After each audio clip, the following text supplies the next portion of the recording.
Hello friends, मैं आपके लिए लाया हूँ एनसीईआरटी का एकदम काढ़ा वीडियो। तो चलिए हम स्टार्ट करते हैं। धातु और अधातु का सबसे पहला मेरा वीडियो है। लगभग 10 वीडियो इस पर बनेगा, जिसमें लगभग 100 ऑब्जेक्टिव के बारे में हम चर्चा करेंगे।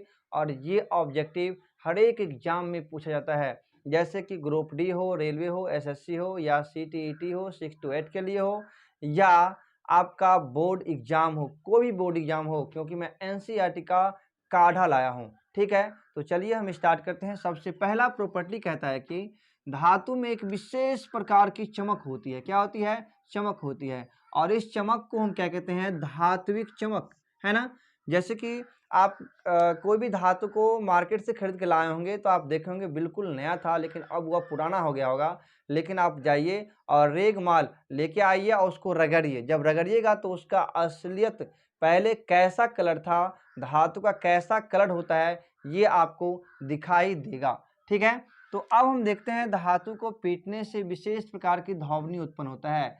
जब धातु पर क्या करते हैं? हथौड़े से प्रहार करेंगे। जैसे कि हमारे स्कूल का जो घंटी होती थी ना, वो घंटी होती है, उस घंटी पे प्रहार करते हैं तो क्या होता है कि वह आवाज़ टन टन की आवाज़ निकलती है। इसको हम कहते हैं धात्विक ध्वनि, है ना। या इसी को एग्जाम में पूछ सकता है, जब हथौड़े से किसी धातु पर प्रहार करते हैं तो क्या उत्पन्न होता है? तो कहेंगे सोनो रस का गुण, ये भी कह सकते हैं। अगला है, सभी धातुएं कठोर होती है। जितने भी धातु होती है क्या होती है? कठोर होती है। लेकिन सोडियम, पोटासियम, लिथियम को आप चाकू से काट के देखोगे तो आपको आसानी तरीका से कट जाएगा। इसलिए यह धातु क्या होती है? तो मुलायम होती है। समझ में आ गया ना। अब हम देखते हैं, यहाँ कहता है क्या? धातु में तन्यता की गुण होती है। तन्यता का गुण का मतलब होता है किसी को खींच करके तार की तरह लंबा करना, है ना। जैसे हम लोग रबर को खींचते हैं ना, उसी तरह से रबर को नहीं खींचना है, यहाँ पे धातु को खींचना है। ठीक है, जैसे लोहा है या सोना है तो उसको क्या करेंगे? तार की तरह जब बनाएंगे खींच करके, तो इस गुण को हम कहते हैं तन्यता की गुण। और आपको जानकर आश्चर्य होगी क्या? तो आप देख सकते हैं यहाँ पे ओनली 1 ग्राम सोना, 1 ग्राम सोना से लगभग 2 किलोमीटर तक खींच करके तार बनाया जा सकता है। समझ में आ गया ना। अब नेक्स्ट कहता है कि धातु में आघात वर्धता की गुण होती है। आघात वर्धता की गुण का मतलब ये होता है कि किसी धातु को पीट पीट करके आप चादर की तरह क्या करते हैं? उसको फैला देते हैं। इस गुण को हम कहते हैं आघात वर्धता का गुण।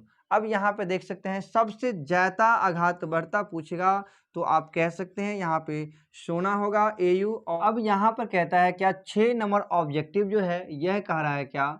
सभी धातुएं ठोस अवस्था में पाया जाता है। जितना भी धातु है किस अवस्था में मिलेगा? ठोस अवस्था में। लेकिन मरकरी और पारा, इसी का नाम है मरकरी, इसका सिंबल क्या है? Hg है।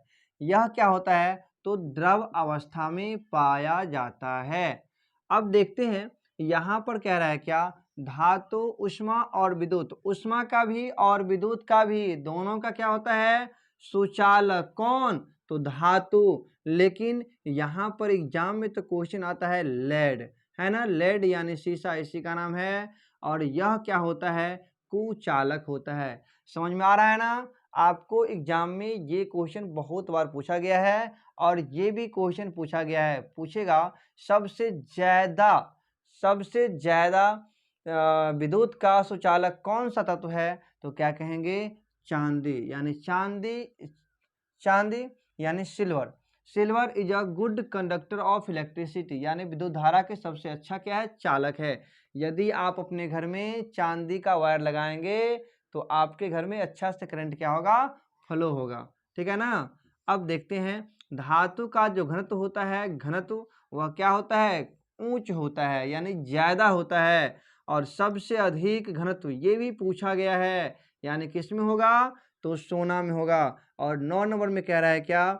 सभी धातु का द्रव्यनांक और क्वथनांक उच्च होता है, लेकिन पूछता है क्या? तो अपवाद वाला, यानी सीजियम और गैलियम का द्रव्यनांक क्या होता है? तो कम होता है। और धातु में इलेक्ट्रॉन त्याग करने की प्रवृत्ति का मतलब होता है गुण, यानी इलेक्ट्रॉन को त्याग करने का क्या होता है, उसके पास गुण होता है। जैसे कि आप देख सकते हैं यहाँ पे सोडियम है और यहाँ पे क्या है, क्लोरीन है, और यहाँ क्लोरीन के अंतिम कक्षा में जैसे कि आप जानते हैं 7 इलेक्ट्रॉन होता है ना। और एक इलेक्ट्रॉन सोडियम यहाँ से इसको दे देगा और यहाँ पे क्या होगा, NaCl यौगिक बनाएगा, जो यौगिक क्या कहलाता है, तो आयनिक यौगिक। इस पर भी मेरा स्पेशल वीडियो बनेगा आयनिक यौगिक से, ठीक है। आयनिक यौगिक क्या है और इसके क्या गुण होता है और इसके रिलेटेड कितना ऑब्जेक्टिव अभी तक एग्जाम में आया है, ये सारा मैं आपको करवाने वाला हूँ। चलिए दोस्तों, तो हम लोग यहाँ पे क्या किए,